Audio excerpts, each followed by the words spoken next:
current financial crisis is putting a lot of stress on families. Unfortunately, in some cases, it's leading parents to take it out on their children. Jay Jones has more on how parents can take a step back. Summer may mean more free time for kids to enjoy their favorite activities, but vacation doesn't provide any respite from potential abuse. And that potential is on the rise, as evidenced by statistics from Metro Police. We believe that shaken baby syndrome is a direct result of parental frustration. 2 years ago, they had 3 cases of shaken baby syndrome. Last year, there were 8, and this year, 6 months into it, we already have 8 cases. Prevent Child Abuse sponsored a conference last week aimed at addressing economic stress and its connection to abuse. The keynote speaker was well-known psychologist and author Tom Dowd. You begin to worry.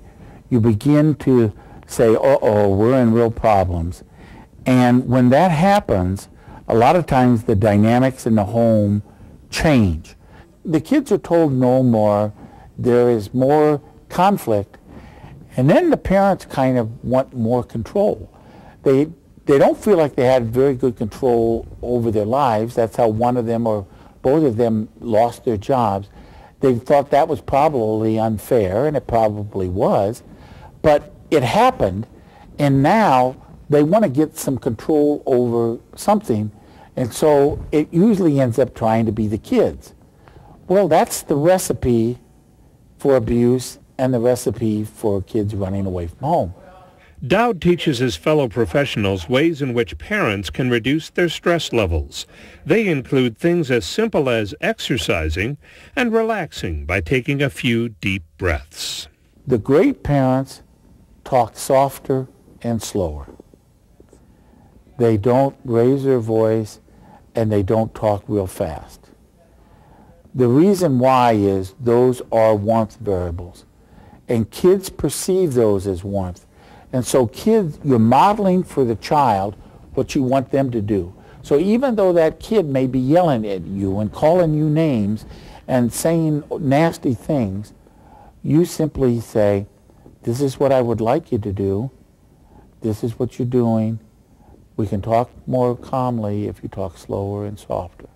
The Prevent Child Abuse group uses the slogan, just step back. It's essentially the same as a timeout for parents. It really is that simple. It's just step back. A baby dies from shaken baby syndrome. Babies don't die from being left in the crib while you walk away for 10 minutes. Even if that baby screams for 10 minutes solid or 1 hour solid, the baby is safe. If you have a child that you believe needs discipline and you are frustrated to the point where you might actually harm that child, that discipline can wait. It can wait 10 minutes, it can wait an hour, it can wait until the next day. It's the same that you teach young kids. You know, go to your room for a few minutes, calm down, and come back. Calming down, relocation from the stress or from that situation is a very good technique. It doesn't mean that you're a poor parent and that you have to deal with this now. Jay Jones, Recession Rx. And for more information, go to preventchildabuse.org. Whether you're looking for your first job or you're out of work looking for your next one, you'll need a resume. We sat down with an expert from UNLV and got some tips.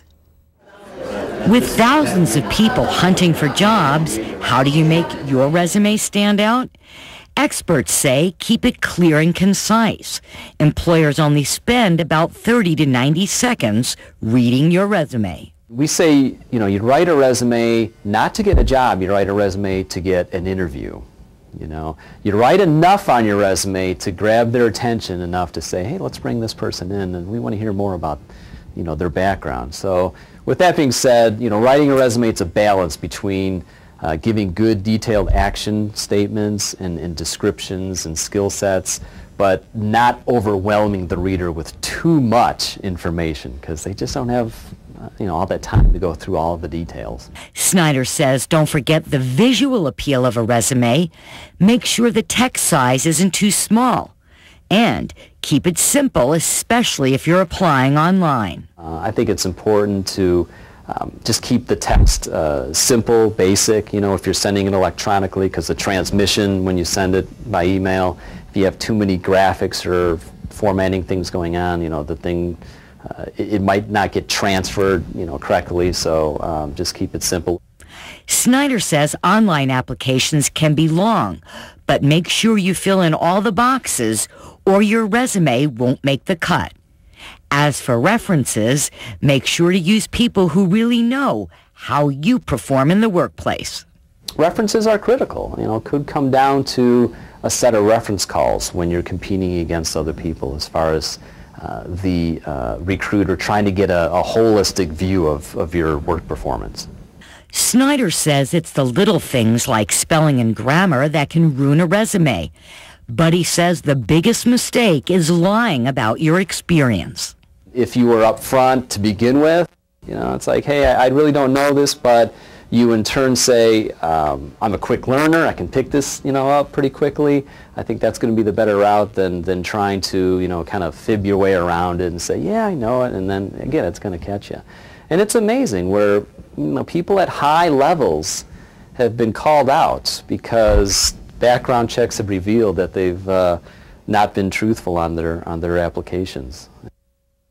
And for more help on writing a resume, the library has a good selection of books and computer programs like Resume Writer, along with free computers. And this summer, the library is hosting free seminars on finances.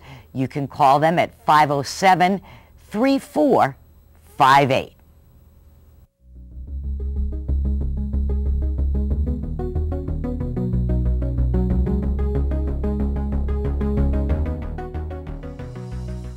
And here's your daily dose of helpful websites. First up, The Simple Dollar. It's a blog with step-by-step instructions on ways to manage your money. Plus, there's articles about how the economy affects your everyday life. Another good site, Frugal Village. That's a site where you can read tips from other users or share some of your own. And the blog has new money-saving recipes and ideas for your home. As always, you can find the links to those sites from our webpage at vegaspbs.org/rx. And remember to check the webpage for information on foreclosures and renters. Coming up next week, we'll talk with the FBI about the extent of mortgage fraud here in Southern Nevada. I'll see you then.